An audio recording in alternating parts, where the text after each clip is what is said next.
अधिगत परमार्थान पंडितान मा अवमंस्था तृणमेव लघु लक्ष्मीर्नेव तान शरणुन्धि अभिनव मद लेखा श्याम गंडस्थलानाम न भवति विसतंतु वारणम वारणानाम।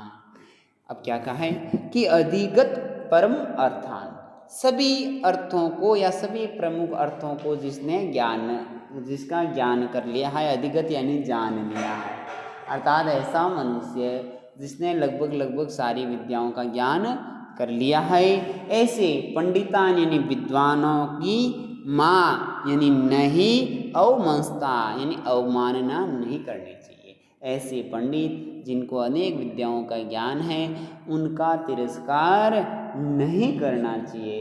अब ऐसे पंडितों का तिरस्कार कौन करते हैं?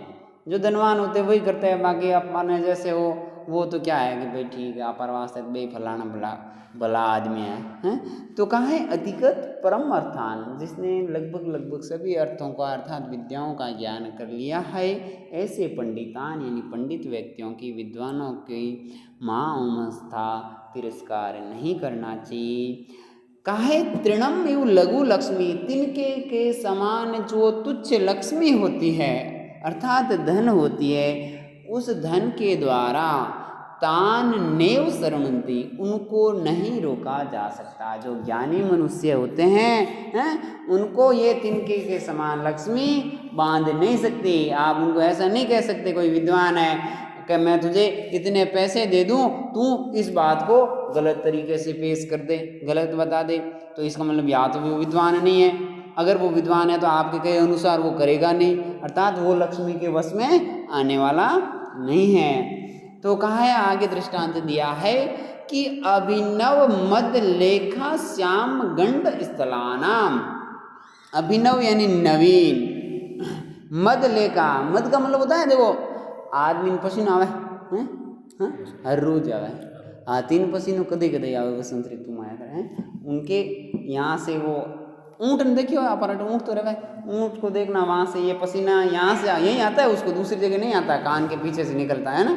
तो उसी प्रकार हाथी के भी वो पसीना निकलता है, उसको क्या कहते हैं? मद। मद का मतलब क्या होता है? मधु के समान होता है, वो सुगंधित होता है और उसको भंवरे इत्यादि उसका भी पान करते हैं। तो कहा है अभिनव यानी नवीन, मद लेखा यानी उस मद की लेखा यानी पंक्ति से, श्याम यानी काले रंग का हो गया है, गंड स्थला नाम यानी गाल का प्रदेश, हाथी का गाल, अर्थात उस मद लेखा से जिस हाथी का गाल काला हो गया है, ऐसे हाथी। और ये कब होता है? ऊँट को वहाँ पर पसीना कब आता है? शीत ऋतु में है, जिनके पास ऊँट खींचड़ है और खींचड़ ऊँट बस में करना ये तो आसान नहीं है। तो उसी प्रकार हाथी उस वक्त मदमस्त होता है, इसीलिए उस वक्त हाथी को वश में करना, कंट्रोल करना आसान नहीं है। तो ऐसी अवस्था में जब हाथी के मद यानी वो पसीना बह रहा है, वो ऐसे उस हाथी को यदि कोई कहे कि विष तंतु वारणम, विष तंतु मैंने कल ही बताया था, विष का मतलब है कमल की नाल, कमल की जड़ वाइट कलर की होती है, वो बहुत कॉमन होती है कि भाई ऐसे जो मदमस्त हाथी है उसको यदि कोई उस कमल की नाल से वशमा करना चाहे तो क्या ये संभव है? नहीं। तो उसी प्रकार का है कि अगर कोई ज्ञानी है तो उसको आप इस धन के द्वारा वश में नहीं कर सकते। किस प्रकार नहीं कर सकते? कि जैसे कमल नाल से हाथी को वश में नहीं किया जा सकता।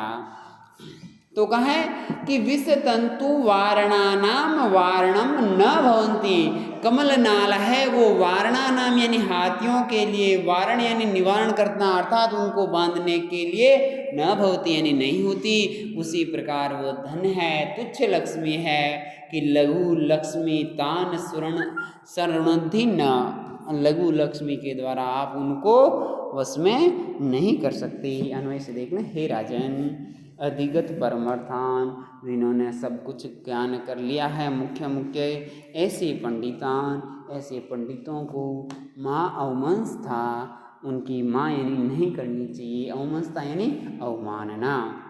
कहा है लघु तृणम इव लक्ष्मी, ये तुच्छ तिनके के समान जो लक्ष्मी है, तान नेव शरणंधि कि उनको सरुणति यानी नहीं रोक सकती। विष तंतु यानी कि जो कमल नाल है वो अभिनव मद लेखा श्याम गंड स्थलानाम, नवीन मद की रेखा से काले हुए कपोल प्रदेश से युक्त वारणानाम यानी हाथियों का वारणम न होती, रोकने का औजार नहीं होती। आगे नेक्स्ट देखते हैं 18 नंबर।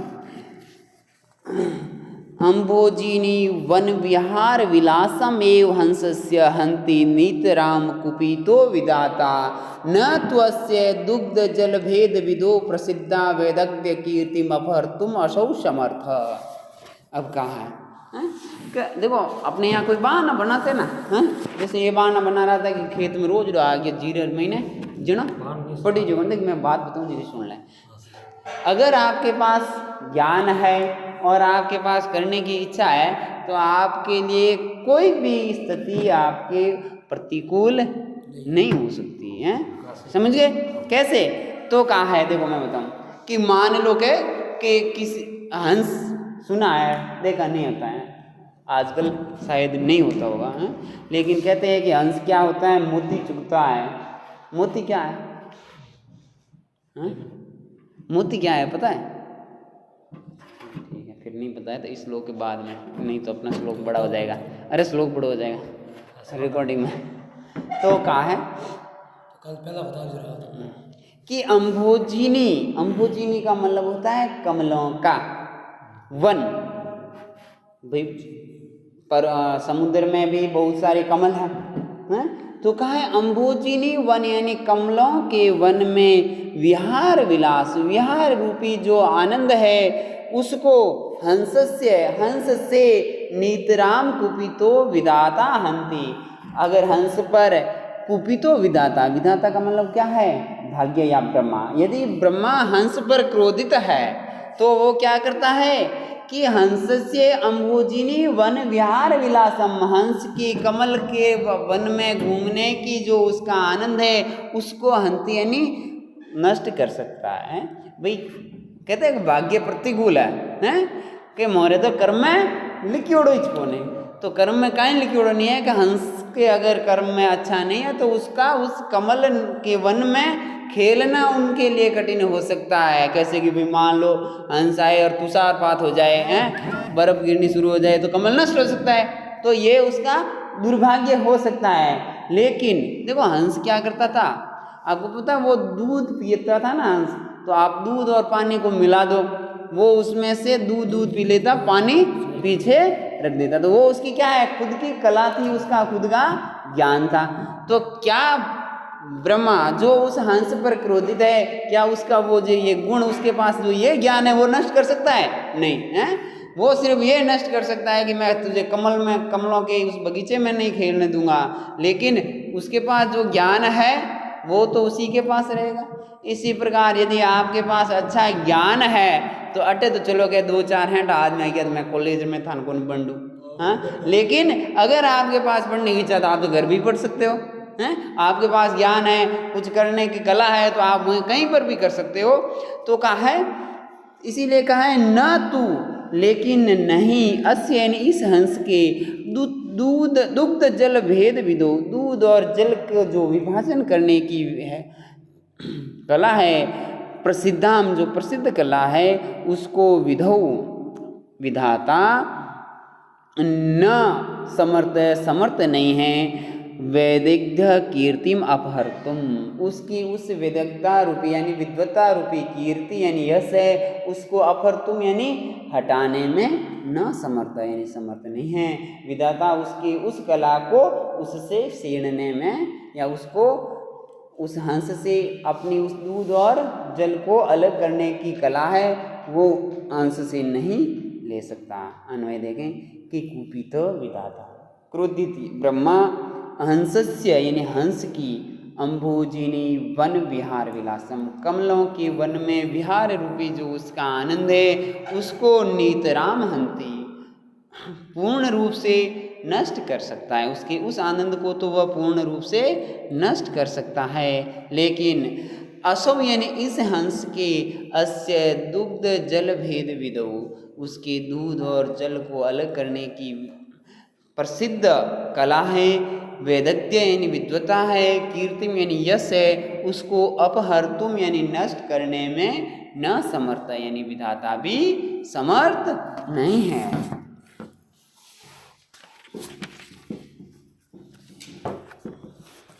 नेक्स्ट है केयूराणि न भूषयन्ति पुरुषं हारा न चंद्रोज्ज्वला न स्नानं न विलेपनं न कुसुमं न अलङ्कृतः मूर्धजः वाण्येका समलङ्करोति पुरुषं या संस्कृतः धार्यते क्षीयन्ति खलु भूषणानि सततं वागभूषणं भूषणं। क्या है कहा है?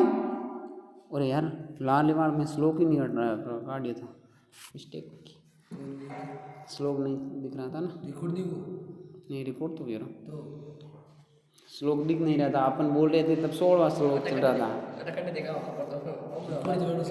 रिकॉर्ड तो है तो दिखाना तो ऐसे कि जिनका किताब नहीं है वो देखे काम में। अरे भाई हमें सब बच्चों का सोचना होगा। तो कहा केयूराणी न भूषयंती पुरुषम, पुरुषम यानी किसी मनुष्य को केयूराणी यानी कंगन उसकी शोभा नहीं बढ़ा सकते। किसी ने मतलब जिसके पास ज्ञान नहीं है वो यदि कहता है कि मैं सोने के कंगन पहन लूँ तो उससे भी वो कोई विद्वान नहीं बन सकता। तो केयूराणी न भूषयंती पुरुषम, कंगन भी पुरुषों का अलंकार नहीं बन सकते। हारान चंद्रोज्ज्वला, चंद्रमा के समान चमकीले हार भी उनके लिए आभूषण न बन सकते। न स्नानम न ही स्नान न विलेपनम, विलेपन का मतलब लेप करना, कोई क्रीम लगा हुआ है कोई पाउडर लगा हुआ है ना, तो न विलेपनम यानी विलेप यानी कि अनेक प्रकार के लेप हैं वो भी उस पुरुष को अलंकृत नहीं कर सकती। न कुसुमम न ही फूल है, कोई फूल लगा के चलता है तो वो भी उसको अलंकृत नहीं कर सकते। न अलंकृता मूर्धजा, मूर्धजा का मतलब क्या है? बाल। मूर्धना, मूर्धना का मतलब होता है सिर में जा यानी जन्म लेने वाला। सिर में कौन जन्म लेता है? बाल। हाँ कोई टकलो है तो उन बाल जन्म नहीं ले, उन मूर्धजा नहीं है ना। हाँ तो कहा है न स्नानम न विलेपनम न कुसुमम न ही स्नान न ही अनेक प्रकार के लेप न कुसुमम न ही कोई फूल और न अलंकृता मूर्धजा न ही सजाए हुए बाल किसी मनुष्य की शोभा बढ़ा सकते हैं। कोई अलग अलग हेयर स्टाइल चल रहे हैं, हेयर स्टाइल में कोई आदमी गुणवान थोड़ी हो सके। तो कहा है वाणी एका सम अलंकरोति पुरुषम, वाणी ही एकमात्र ऐसी वस्तु है जो मनुष्य का आभूषण बनती है। आप यदि किसी के प्रति अच्छा व्यवहार करोगे, भले ही आप स्नान 4 दिनों करूड़ो है फिर भी लगेगा लाग छोरो तो डंगरो है। तो कहा वाणी एका समलंकरोति पुरुषम, एकमात्र वाणी ही है जो पुरुष का अलंकरण करती है। कैसी वाणी? तो कहा या संस्कृतः धार्यते, जो अच्छे संस्कारों से युक्त है, जिसमें अच्छा आदर सत्कार पूर्वक शब्दों का प्रयोग किया गया है, ऐसी ही वाणी पुरुष का अलंकरण होती है। कहा क्षीयन्ते खलु भूषणानि सततम, सततम यानी हमेशा, आभूषणानि यानी जितने भी आभूषण हैं वो क्षीयन्ते यानी नष्ट होते हैं। कंगन आज है 4 दिन बाद में टूट जाएगा, बाल आज है 10 साल बाद में टकले हो जाओगे, हैं हार झड़ जाना। अगर आपने आज हार पहना है वो 4 दिन बाद में मैला हो जाएगा। लेकिन आपके पास वाणी अच्छी है तो क्या है कि आप जिंदगी भर के फलाने रहो फलानो टबर डंगरो हो, है ना। तो कहा है सियंते खलु भूषणानि सततम, सारे आभूषण नष्ट हो जाते हैं लेकिन वाग भूषणम भूषणम, जो वाणी रूपी आपका आभूषण है वो हमेशा आपके लिए भूषण का काम करेंगे, आभूषण का काम करेंगे, आपको अलंकृत करेंगे। अन्वय से देख लें कि न केयूराणी न ही कंगन न चंद्रोज्ज्वला हारा न ही चंद्रमा के समान चमकीले हार न स्नान न विलेपन अनेक प्रकार के लेप न कुसुमम न ही फूल न अलंकृता मूर्धजा, अलंकृत मूर्धजा यानी बाल पुरुषम विभूषयन्ति यानी पुरुष का आभूषण बनते हैं। या संस्कृता धार्यते, जिसका संस्कार पूर्वक धारण किया जाता है, ऐसी सा एका वाणी, ऐसी वह एक वाणी ही पुरुषम समलंकरोति, पुरुष को अलंकृत करती है। अखिल भूषणानि क्षीयन्ते, सारे आभूषण नष्ट हो जाते हैं। वाग भूषणम सततम भूषणम, वाणी रूपी जो आपका आभूषण है वो आपके लिए हमेशा ही अलंकरण का काम करता है। नेक्स्ट देखते हैं। विद्यानां नरस्य रूपम अधिकम गुप्तम प्रच्छन्नं धनम, विद्या भोगकरी यशः सुखकरी विद्या गुरुणां गुरु, विद्या बंधुजनो विदेश गमने विद्या परा देवता, विद्या राजसु पूज्यते न तो धनम विद्यावेन पशु। कहा है विद्या नाम विद्या है जो नरस्य यानी मनुष्य का, रूपम विद्या रूपम अधिकम, विद्या ही मनुष्य का रूप है, वो अधिकम प्रच्छन्नम गुप्तम धनम, और वो अत्यधिक रूप से प्रच्छन्न यानी छुपी हुई, गुप्तम धनम यानी गुप्त धन है। मनुष्य की विद्या ही उसका स्वरूप है और वह विद्या है वो मनुष्य के लिए अत्यधिक छुपा हुआ धन है। आप बाकी सारे धन भले जमीन में गाड़ दो हैं, फिर भी वो कभी न कभी मिल जाते हैं, लेकिन विद्या को कहीं नहीं छुपाओगे तब भी वह छुपी हुई रहती है। कहा है विद्या भोग करी, विद्या के द्वारा भोग प्राप्त किया जा सकता है, अनेक प्रकार के पकवान खाए जा सकते हैं। कैसे? अच्छे ज्ञानी हो आप हैं, अपराटे वे तो छोरो होशियार वे चल तुम मना आज परीक्षा में सवाल बता दे, मैं तारे बार खर्चो कर दे, है ना।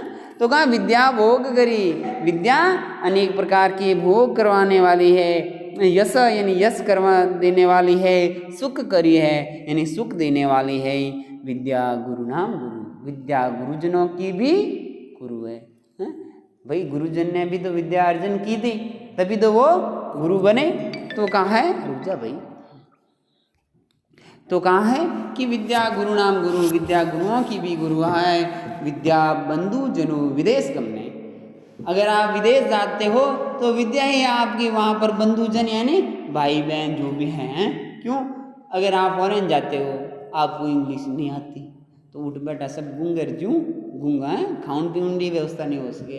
तो कहाँ है विद्या विदेश गमने बंधुजनों, विद्या विदेश जाने पर भाई के समान होती है। विद्या परा देवता, विद्या ही सर्वश्रेष्ठ देवता है। विद्या राजसु पूज्यते, विद्या की ही राजाओं के द्वारा पूजा की जाती है, न तो धनम धन की नहीं। विद्यावीन पशु, विद्या से हीन जो मनुष्य होता है वो क्या है? पशु। अन्वय देख लें एक ही बात। विद्या नाम नरस्य अधिकम रूपम, विद्या ही मनुष्य का सबसे सुंदर रूप है, तथा प्रच्छन्नम गुप्तम धनम, और अत्यधिक छुपा हुआ धन है। विद्या भोग करी, विद्या भोग करवाने वाली है, यश देने वाली है, सुख करी सुख देने वाली है। विद्या गुरु नाम गुरु, विद्या गुरुजनों की भी गुरु है। विद्या विदेश गमने बंधु जना, विदेश गमन होने पर बंधुओं के समान है विद्या। विद्या परा देवता, विद्या ही प्रमुख देवता है। विद्या राजसु पूज्यते, विद्या के द्वारा ही राजाओं की पूजा, विद्या की ही राजाओं के द्वारा पूजा की जाती है। धनम तू न, धन की नहीं।